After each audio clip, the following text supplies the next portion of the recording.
¿Vos sabés con qué alícuota grava el impuesto a las ganancias la distribución de dividendos de una empresa en Argentina? ¿Sabés qué otros impuestos, contribuciones o retenciones se le aplican a una sociedad anónima o a una SRL o a una de las sociedades estas últimas que hay desde que las instrumentó Macri, más sencillas de formar, en el momento en el que esas sociedades distribuyen la ganancia a los dueños? No. Supongo que si no sos contador o contadora no tenés la menor idea. Bueno, tampoco la mayoría de la gente sabe cuánto se retiene de ganancias a quienes ganan, por ejemplo, 3 palos o 3 palos y medio de sueldo, que son buenos sueldos en comparación con el promedio, pero que tampoco hacen que quien los cobra sea rico. Bueno, a ellos les corre, por ejemplo, si son solteros, si no tienen hijos, una alícuota del 9%. Para las empresas, tanto sociedades anónimas como sociedades de responsabilidad limitada o las demás, lo que corre es una retención única del 7% que tiene que hacer la empresa que paga ese dividendo a los accionistas en el momento de hacer el reparto, la repartija, el giro de las ganancias generadas por el giro de la empresa. El que recibe ese dividendo después lo declara como exento en su declaración de ganancias porque ya pagó por él la empresa con esa retención, pero después vuelve a pagar ganancias en función de lo que haya ganado de esa empresa, con un porcentaje que responde a la tabla actual. Claro, es importante si esa persona recibe dinero de una empresa que formó, cuánto más o menos paga que el laburante, que en las mismas condiciones percibe un ingreso de otro origen, de su trabajo. Porque, por ejemplo, el que paga solamente esa retención única del impuesto cedular de ganancias, lo que paga es el 7%. Pero si sos un laburante soltero, sin hijos, que gana 3 palos en el mes, ya te corre, como te decía, la alícuota del 9%. Y si ganás 4 palos, te corre una alícuota del 15%. O sea que ya estás pagando el doble que el empresario pyme que declara la misma ganancia mensual.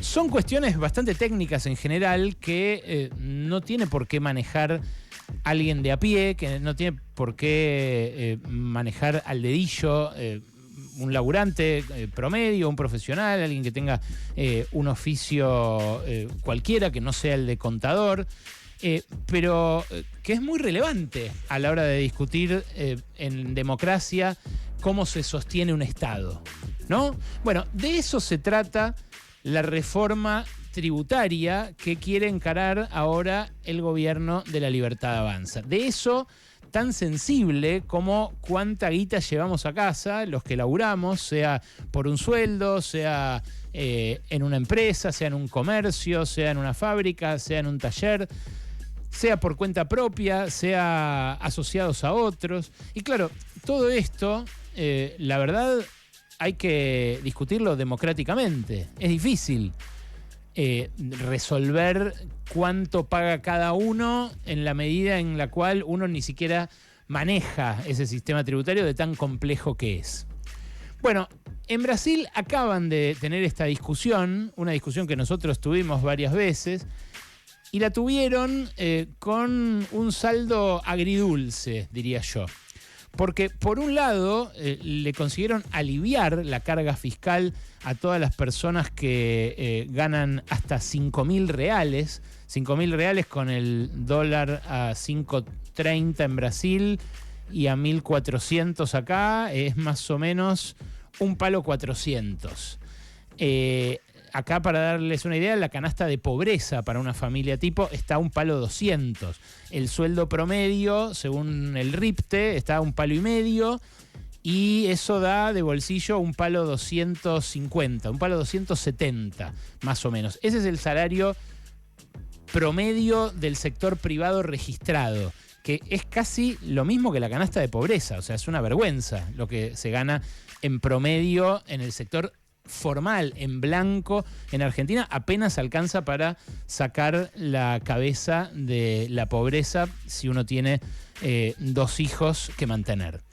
Esto estoy hablando de alguien que labura 8 horas, que labura hasta 6 días por semana, o sea, que tiene una carga horaria, lo que antes se llamaba full time. Ahora lo que está pasando es que después de ese full time, mucha gente va y hace Uber, hace Didi, hace Cabify, lo que sea, pero bueno, lo hace justamente porque no llega a cubrir la canasta básica. Bueno, en Brasil, a esa gente a la que gana lo que acá diríamos es el promedio, la eximieron de todo impuesto a las ganancias.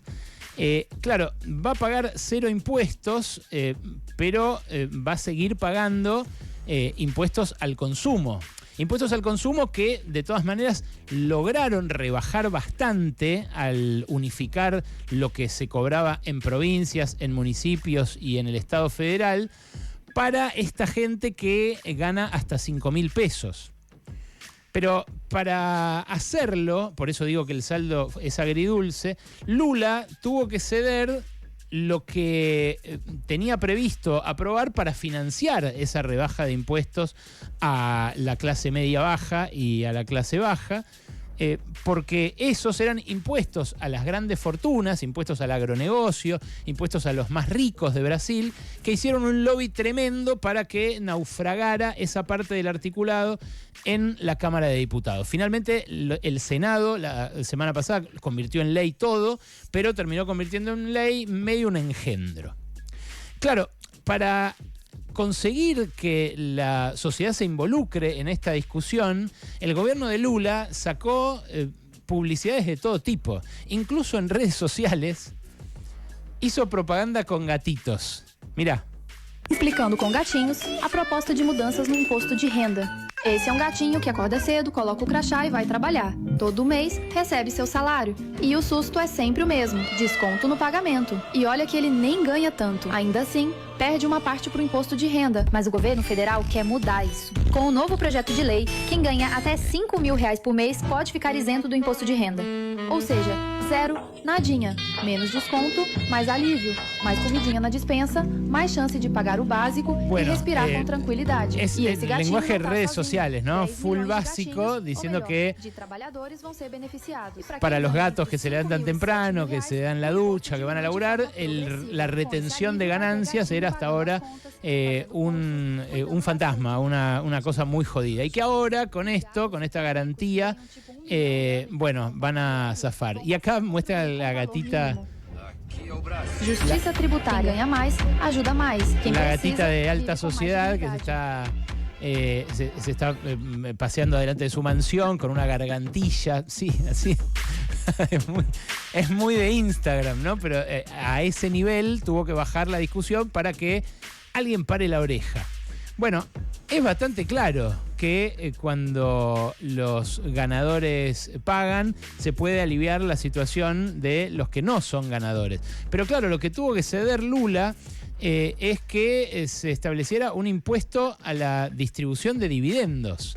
En Brasil no hay eso que hay acá en Argentina, que también tiene un sistema muy injusto tributario, porque lo establece su ley. Su ley blinda a los accionistas de las empresas de todo impuesto y es uno de los pocos países donde esto no está grabado. Por eso, en Brasil, el año pasado, por ejemplo, se distribuyeron casi 35.000 millones de dólares en dividendos de las empresas a sus dueños, porque los dueños no pagan en el momento de hacerse esa distribución. Claro, hay un montón de razones para las cuales está bueno que los dividendos se mantengan en la empresa, que se reinviertan, que se genere más empleo.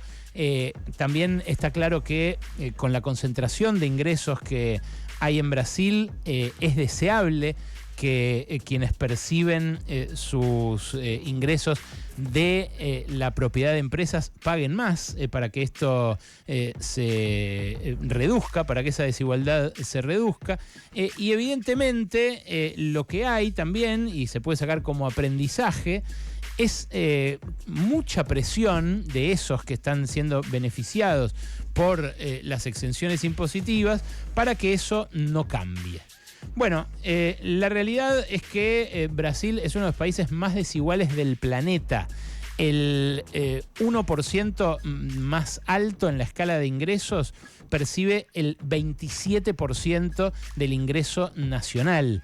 El 0,1 más alto, o sea, 150.000 personas, percibe el 12,4% del ingreso nacional. Y el 0,01, o sea, 15.000 personas, los dueños de Brasil, concentran más del 6% del ingreso total. Claro, con el sistema que acaban de retocar, mejoraron un cachito la justicia tributaria del esquema impositivo brasileño. Pero acá lo que se va a hacer con los cambios que propone Milei es hacerlo más regresivo todavía, porque lo que buscan es que las provincias y el Estado federal unifiquen sus impuestos directos y que los reduzcan y se hagan más dependiente todavía esta planificación, esta distribución de los gastos del Estado de los impuestos directos nacionales. En Argentina, de los impuestos indirectos nacionales. En Argentina tiene muchísimo peso el IVA, tienen muchísimo peso los impuestos que pagamos todos por igual, y esos son los más injustos, porque no gravan la capacidad contributiva de alguien en particular, los ingresos de alguien en particular o la riqueza de alguien en particular. Gravan, por ejemplo, la compra de bienes que todos compramos. Y al gravar la compra de bienes que todos compramos, soslayan esta diferencia, que es que cada vez el 1% más alto concentra mayores proporciones del ingreso y de la riqueza, que ni que hablar, si me pongo a hablar del 1% más rico, el 1% más rico está concentrando en el mundo ya más del 40% de la riqueza, cosa que es absolutamente inédita y escandalosa. Bueno, la reforma fiscal brasileña fue apoyada y asesorada por la Unión Europea.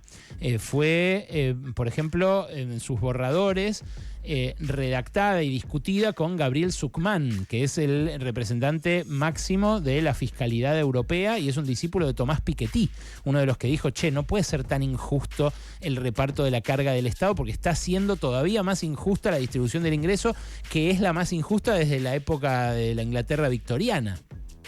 Y claro, para la gente esto se nota y se manifiesta en una insatisfacción con la democracia cada vez más abrupta, cada vez más disruptiva. Lo que no ven en general, los que ven que el Estado está cada vez con más dificultades para cubrir los servicios sociales básicos, que ven que se endeuda cada vez más, que ven que la inseguridad y la incertidumbre es cada vez más profunda, lo que no ven es cómo se hacen los boludos los que vienen ganando. Si uno mira las 50 grandes fortunas de la Argentina, las 50 principales fortunas, las de los dueños más importantes, mira el ranking de la revista Forbes y se da cuenta de que de antes de la pandemia para acá aumentaron más del 70% en dólares. Bueno, la reforma tributaria que vamos a discutir en diciembre y en enero acá en el Congreso no va a gravarlos a ellos, no apunta a que los ganadores paguen. Está redactada por los propios ganadores en sus estudios de abogados e inspirada en el sistema de ideas de Donald Trump, que es también un magnate, un ganador y que apenas llegó, en las 2 veces que le tocó ocupar el Salón Oval, apenas llegó, les bajó los impuestos a los magnates como él. Que los ganadores paguen es algo que debería hacer que todos estemos empujando una reforma fiscal, una reforma tributaria, pero una reforma igual que en lo laboral, en el sentido opuesto a la que empuja la ultraderecha de Milei. Pasaron cosas. Alejandro Berkovich en Radio con Vos. Pasaron cosas.